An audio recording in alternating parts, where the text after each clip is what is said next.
Welcome to అగ్మార్క్స్. సాధారణంగా రైతులు ఏ పంట వేయాలో అనేదానికంటే ఏ భూమిలో వేయాలో అనేదే చాలా ముఖ్యమైన విషయం. కొన్నేళ్ల క్రితం వరకు సారవంతంగా ఉన్న భూములు మనం ఉపయోగిస్తున్న వ్యవసాయ పద్ధతుల వల్ల నెమ్మదిగా నిస్సారంగా మారిపోతున్నాయి. ఒకసారి భూమి నిస్సారంగా మారితే మళ్ళీ సారవంతంగా చేయటం కష్టమైపోతుంది. కానీ సహజమైన సేంద్రియ పద్ధతులతో ఆ భూమిని మళ్ళీ చక్కదిద్దవచ్చు. అయితే భూమి సారాన్ని తిరిగి తీసుకురావటానికి ఎలాంటి సేంద్రియ పదార్థాలు వాడాలి, ఎలాంటి పద్ధతులు పాటించాలి అన్న విషయాలు ఈ వీడియో ద్వారా తెలుసుకుందాం. పంటల్లో అధిక దిగుబడి సాధించాలంటే పోషకాల సమతుల్యంతో పాటు నేల భౌతిక ఆరోగ్యం చాలా ముఖ్యమైనది. ఒకసారి నేల భౌతిక సమస్యలు ఉన్నట్లయితే ఆ నేలను తిరిగి పునరుద్ధరించడానికి చాలా సంవత్సరాలు పడుతుంది. మన దేశంలో సుమారుగా 90 మిలియన్ల హెక్టార్ల విస్తీర్ణంలో నేల భౌతిక సమస్యల ప్రభావం వలన పలు పంటల్లో దిగుబడులు తగ్గుతున్నాయి.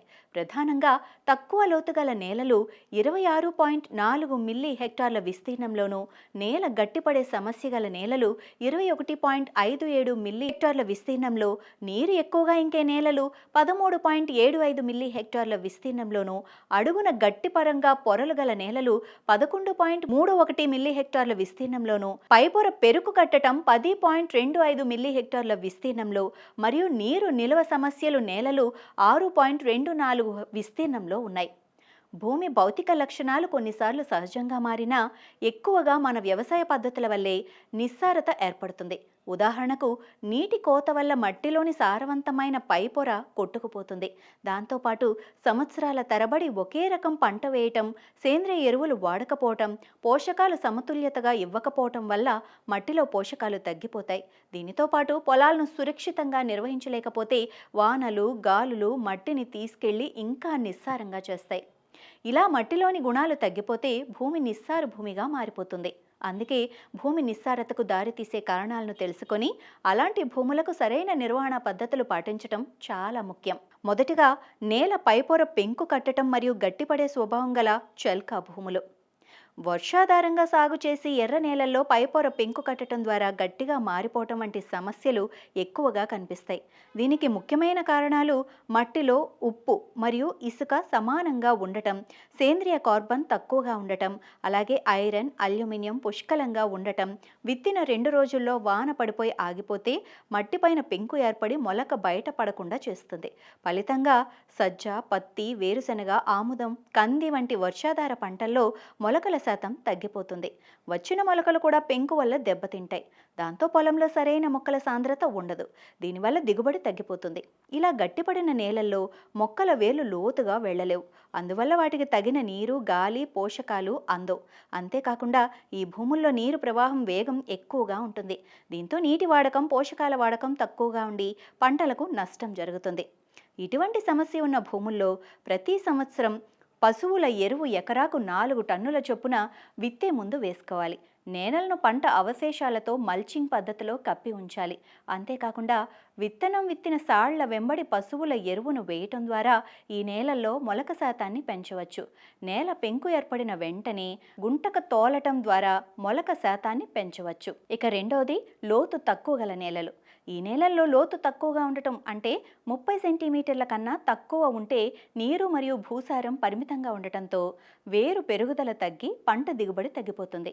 ఇటువంటి భూముల్లో ఉత్పాదక శక్తిని పెంచడానికి వాలుకు అడ్డంగా బోదెలు, కాలువలు నాగళ్లతో లేదా పార్లతో నిర్మించి పంటను బోదెల మీద నాటాలి. వీటితో పాటు ఎకరాకు 4 టన్నుల పశువుల ఎరువు లేదా ఇతర సేంద్రియ ఎరువులు వేసి దిగుబడిని పెంచుకోవచ్చు. ఇక మూడవది తక్కువ నీటి నిల్వ శక్తి గల భూములు. వీటిలో ఇసుక శాతం అధికంగా ఉండటంతో పాటు బంకమన్ను 20% కన్నా తక్కువగా ఉంటుంది. ఇలా ఉండటం వలన భూమిలో నీరు నిల్వ ఉండక పోషకాలు మొక్కలకు అందక దిగుబడి తగ్గిపోతుంది. ఇటువంటి సమస్య ఉన్న భూముల్లో ఎకరాకు 40 టన్నుల చౌడు స్వభావం లేని చెరువు మట్టిని వేయటం ద్వారా ఈ సమస్యను అధిగమించవచ్చు. ఇక నాలుగవది నేల లోపల గట్టి పొరలు. ఈ నేలల్లో ఉపరితలం నుండి మీటరు వెడల్పున గుంట తవ్వుతూ వెళ్తే కొంత లోతున గట్టి పొరలు కనబడతాయి. గట్టి పొరకు పైన, కింద మామూలు మట్టి ఉంటుంది. చిన్నపాటి చాకును గుచ్చి ఈ గట్టి పొరను నిర్ధారించుకోవచ్చు. గట్టి పొర ఉన్న చోట చాకుకు గట్టిగా తగులుతుంది. ఇటువంటి సమస్య ఉన్న భూముల్లో పెద్ద ట్రాక్టరుతో లోతు దుక్కులు చేసుకోవాలి. దానితో పాటు ఎకరాకు 10 టన్నుల పశువుల ఎరువు మరియు 2 టన్నుల జిప్సం కూడా వేస్తే 10 నుండి 12% అధిక దిగుబడి పొందవచ్చు. ఇక ఐదవది, మాగాణిలో ఆరుతడి పంటలకు దుక్కి సమస్య గల నేలలు.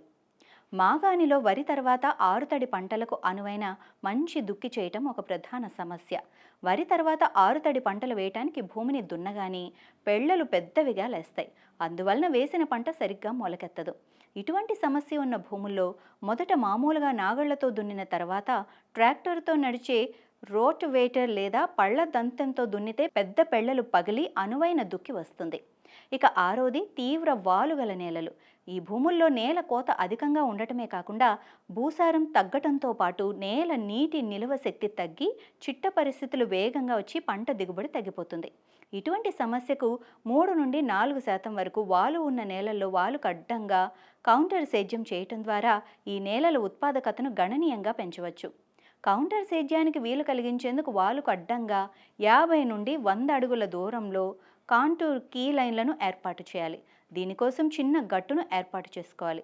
దీనిపై చెట్లను పెంచుకోవచ్చును. పైరు వేసిన 3 నుండి 4 వారాల తర్వాత పెద్ద నాగళ్లతో ప్రతి 3 నుండి 4 మీటర్ల దూరంలో వర్షపు నీరు కాపాడడానికి వాలుకు అడ్డంగా లోతు నాగలి సాలు చేయాలి. ఇక ఏడవది, చౌడు నేలలు. ఇవి ప్రధానంగా 2 రకాలు. ఒకటి, తెల్ల చౌడు లేదా పాల చౌడు నేలలు. వేసవి కాలంలో కొన్ని నేలలు ఉపరితలంపైన తెల్లటి పొరల్లాగా నీటిలో కలిగే రవణాలతో పేరుకొని ఉంటుంది. ఈ భూముల్లో విత్తిన గింజలు సరిగ్గా మొలకెత్తవు. మొలకెత్తిన పైరు కూడా ఏపుగా పెరగదు. పొలంలో మొక్కల సాంద్రత కూడా చాలా తక్కువగా ఉంటుంది. ఈ సమస్యను అధిగమించేందుకు భూమిపైన పేరుకున్న ఉప్పును పొరతో చెక్కి తీసివేయాలి. అంతేకాకుండా పొలాన్ని చిన్న చిన్న మడులుగా చేసుకొని 15 సెంటీమీటర్ల లోతు నీరు నిలువ ఉండేటట్లు సాగు నీరుని పెట్టాలి. ఇలా ఆ నీటిని 4 లేక 5 రోజులు నిలువ ఉంచి భూమిలో ఇంకనివ్వాలి. తర్వాత మురుగునీటిని లోతైన కాలువల ద్వారా తీసివేయాలి. ఈ విధంగా 3-4 సార్లు చేస్తే చౌడు తీవ్రత చాలా వరకు తగ్గుతుంది. అంతేకాకుండా పచ్చి రొట్ట ఎరువులైన జనుము, జీలుగ వంటి పంటలను పెంచి 45 నుండి 50 రోజుల తర్వాత భూమిలో కలియ దున్నటం ద్వారా కూడా చౌడును నివారించవచ్చు. ఇక ఇందులో రెండవది, కారు చౌడు నేలలు. ఈ కారు చౌడు నేలల్లో వేసవి కాలంలో పైన నలుపు లేక బూడిద రంగు పొరను చూడవచ్చు. వీటిలో మార్పిడి జరిగే సోడియం 15% కంటే ఎక్కువ ఉంటుంది. అందువల్ల కొద్దిపాటి వర్షం వచ్చినా నీరు త్వరగా భూమిలోకి ఇంకదు. ఎండినప్పుడు నేల చాలా గట్టిగా ఉంటుంది. సేద్యానికి అనుకూలంగా ఉండదు. ఈ నేలల్లో నీరు ఇంకే స్వభావం తక్కువ కాబట్టి మొదటగా పొలాన్ని చిన్న చిన్న మడులుగా చేసుకొని మడుల నుండి మురుగునీరు పోయేలా లోతైన కాలువలు ఏర్పాటు చేసుకోవాలి. భూసార పరీక్షల ఫలితాల ఆధారంగా చేసుకోవాలి. భూసార పరీక్ష అందుబాటులో లేనప్పుడు ఎకరాకు సుమారుగా 1.2 నుండి 1.6 టన్నుల జిప్సాన్ని ఒకే దఫగా వేయాలి. అంతేకాకుండా చెరకు ఫ్యాక్టరీల్లో వ్యర్థ పదార్థంగా మిగిలే ప్రెస్ మడ్ కూడా జిప్సంకు బదులుగా వాడుకోవచ్చు. ఇక ఎనిమిదవది, ఆమ్ల నేలలు. ఈ నేలలు ఉదజని సూచిక 6.5 కన్నా తక్కువగా ఉంటుంది. పైన చూడటానికి ఈ నేలలు తేలికగా ఎర్రగా కనబడతాయి. ఈ నేలలను బాగు చేయడానికి సున్నం లేదా ఉక్కు పరిశ్రమలో వ్యర్థ పదార్థంగా మిగిలే బేసిక్ స్లాగ్ మరియు ప్రెస్ మడ్ను వాడవచ్చు.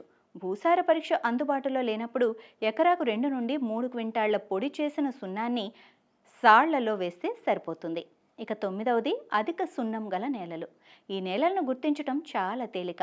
ప్రత్యేక రూపంలో ఉన్న సున్నాన్ని చూడగానే తేలికగా గుర్తించవచ్చు.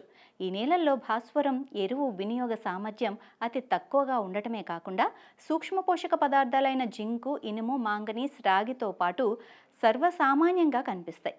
ఎకరాకు 4 టన్నుల పశువుల ఎరువు వేసి పంట నష్టాన్ని తగ్గించవచ్చు. అంతేకాకుండా ఈ నేలల్లో జనుము, జీలుగును పచ్చి రొట్లు పైర్లుగా పెంచి నేలలో కలియదున్ని మురిగేలా చేస్తే సున్నపు దుష్ప్రభావాలు కొంతవరకు తగ్గిపోతాయి.